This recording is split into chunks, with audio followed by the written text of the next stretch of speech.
नमस्कार। कभी सोचा है कि हमारे चारों ओर जो शहर बसते हैं उनमें इमारतें कैसी दिखेंगी, कितनी ऊंची होंगी, ये सब कौन तय करता है? ये सब कुछ कुछ खास नियमों पर आधारित है जो हमारे शहरी माहौल को एक शक्ल देते हैं। कल्पना कीजिए कि किसी के पास जमीन का एक टुकड़ा है, तो क्या वो अपनी मर्जी से जितनी चाहें ऊंची, जितनी चाहें चौड़ी इमारत बना सकते हैं? शायद नहीं। इसका जवाब ना एक अकेले लेकिन बहुत ही पावरफुल नंबर में छिपा है। एक ऐसा नंबर जो तय करता है कि क्या और कितना बनाया जा सकता है। तो चलिए आज इसी पहेली को सुलझाते हैं और इस नियम को समझते हैं जो ये तय करता है कि आखिर किसी जमीन पर कितना कंस्ट्रक्शन हो सकता है। तो इस नंबर को कहते हैं फ्लोर एरिया रेशियो, या शॉर्ट में कहें तो FAR। ये किसी बिल्डिंग के टोटल फ्लोर एरिया, मतलब सारे फ्लोर्स को मिलाकर, और उस प्लॉट के एरिया का एक अनुपात होता है जिस पर वो बिल्डिंग बनी है। और ये नियम कौन तय करता है? सरकार के अर्बन प्लानिंग डिपार्टमेंट्स। देखने में फॉर्मूला बड़ा सीधा साधा है।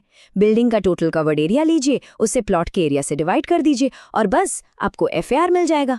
पर इस सिंपल से गणित का असल दुनिया में मतलब क्या है? इसे सिर्फ फॉर्मूले से समझना काफी नहीं होगा।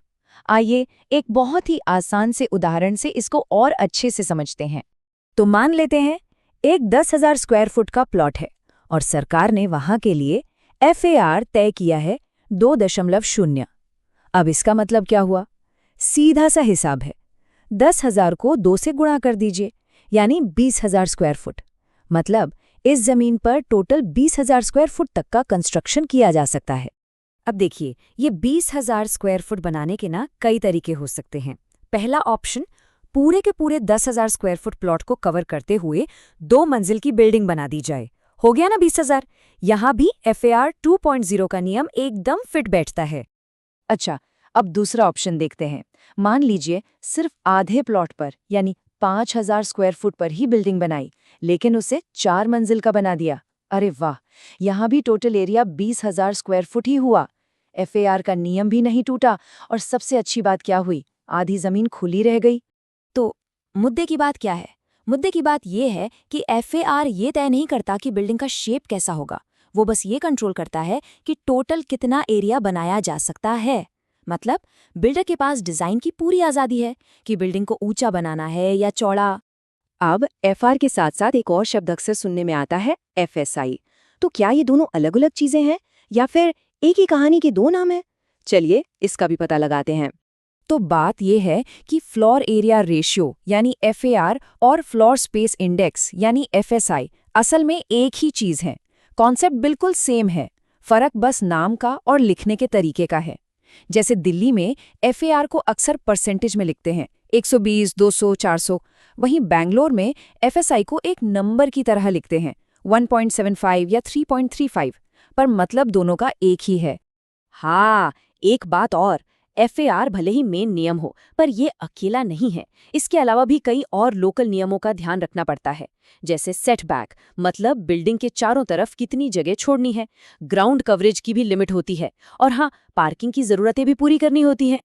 तो अब सवाल ये उठता है कि ये सारे नियम बनाता कौन है? मतलब किस आधार पर यह तय होता है कि एक इलाके में FAR कम होगा और दूसरे में ज्यादा?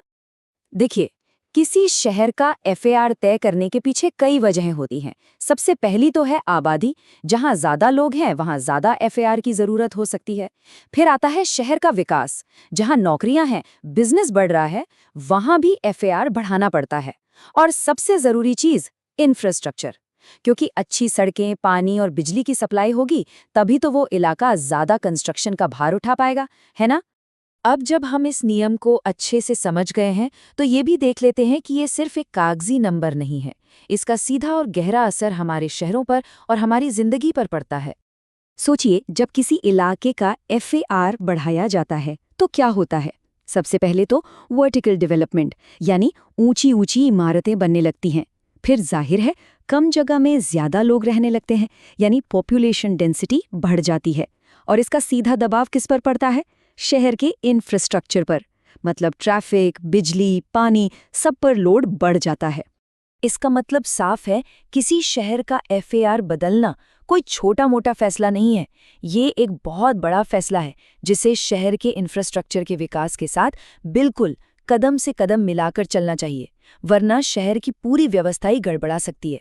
तो अब जैसे जैसे हमारे शहर लगातार बढ़ रहे हैं और जमीन कम पड़ती जा रही है, एक बड़ा सवाल हमारे सामने खड़ा है। क्या ऊंची इमारतें बनाना और एफएआर बढ़ाते जाना ही शहरी विकास का इकलौता जवाब है?